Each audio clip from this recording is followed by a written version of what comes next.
दोस्तों, जेएनयू में भारत की बर्बादी के नारे लगाने वाली और भारत विरोधी हर घटना का समर्थन करने वाली जहरीली वामपंथन शहला रशीद पर उसके ही पिता ने जान से मारने का आरोप लगाया है। तो आइए दोस्तों, आज के इस वीडियो में सबसे बड़ी खबर पर विस्तार से चर्चा करते हैं। नमस्कार दोस्तों, मैं समीक्षा कपूर और आप देख रहे हैं प्रलय टीवी।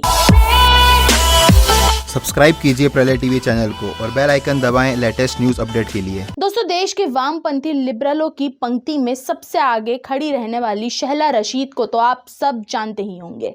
दिल्ली के जेएनयू की स्टूडेंट और कई सारे वामपंथी संगठनों से जुड़ी शहला रशीद हमेशा देश और हिंदुत्व के विरोध में काम करती हैं। शहला आए दिन देश में होने वाली सारी घटनाओं का आरोप भाजपा, संघ और हिंदुओं पर लगाती आई हैं, लेकिन अभी हाल ही में उनके पिता ने ही उन पर जान से मारने की धमकी देने जैसे संगीन आरोप लगाए हैं। शहला रशीद के पिता अब्दुल रशीद शौरा ने जम्मू कश्मीर के डीजीपी को पत्र लिखकर अपनी बेटी पर गंभीर आरोप लगाया है। अब्दुल रशीद ने पत्र में लिखा है कि उनकी बेटी एंटी नेशनल गतिविधियों में लिप्त है। उन्होंने दावा करते हुए लिखा है कि उसको देश के खिलाफ गतिविधियों में शामिल होने के लिए 3 करोड़ रुपए के रकम की भी पेशकश की गई है। वो मेरे घर से ही देश विरोधी गतिविधियां चला रही हैं। अपनी शिकायत में अब्दुल रशीद ने शहला रशीद के खिलाफ जांच की मांग की है।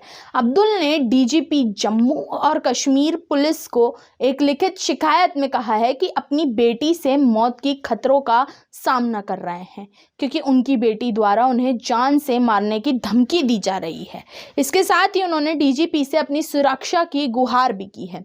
अब्दुल रशीद ने डीजीपी को लिखे पत्र में दावा किया है कि शहला के साथ थी उनकी बड़ी बेटी अस्मा रशीद, उनकी पत्नी जुबैदा शौरा और सुरक्षा गार्डों में से एक साकिब अहमद भी पूरे मामले में शामिल है। पिता द्वारा लगाए गए इस इल्ज़ाम के बाद अब शहला ने भी अपने पिता पर पलटवार किया है और अपने पिता को औरतों को पीटने वाला भ्रष्ट इंसान कहा है। शहला रशीद ने यह भी कहा है कि उन्होंने अपने पिता के खिलाफ फैमिली कोर्ट में घरेलू हिंसा का केस दर्ज कर रखा है। शहला ने एक ट्वीट करते हुए कहा कि परिवार में किसी की मौत हो गई है, इसके बाद हम सभी दुखी हैं। मुझे भी ये दुख है कि मेरे पिता अब्दुल रशीद, मेरी बहन शौरा, माँ और मुझ पर गलत आरोप लगा रहे हैं। चूंकि ये मामला परिवार का है तो मुझे गंभीर आरोपों पर जवाब देना पड़ रहा है। वह लंबे समय से मेरी माँ को प्रताड़ित करते आए हैं, इसीलिए माँ ने उन्हें घर में नहीं घुसने दिया। यही सब उसी की प्रतिक्रिया है। मेरी माँ ने सब बर्दाश्त किया है। परिवार की इज्जत के लिए वो चुप रही। अब हमने शारीरिक और मानसिक प्रताड़ना के खिलाफ बोलना शुरू कर दिया है।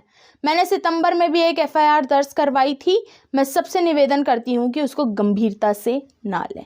शहला के इस जवाब से ये बात साफ तौर पर स्पष्ट होती है कि इनके पिता ने इन पर जो इल्ज़ाम लगाए वो बिल्कुल सही हैं और देश का मीडिया जो इन पर देशद्रोह के आरोप लगाता है, उन आरोपों को भी इनके पिता ने सही साबित किया है। और देखने वाली बात तो ये होगी कि शहला रशीद और उनके पिता के बीच चल रही अनबन आखिर किस मोड़ पर आकर खत्म होती है, क्योंकि जो शहला अपने पिता को मारने का प्रयास कर रही हैं वो आने वाले दिनों में किसी भी घटना को अंजाम दे सकती हैं।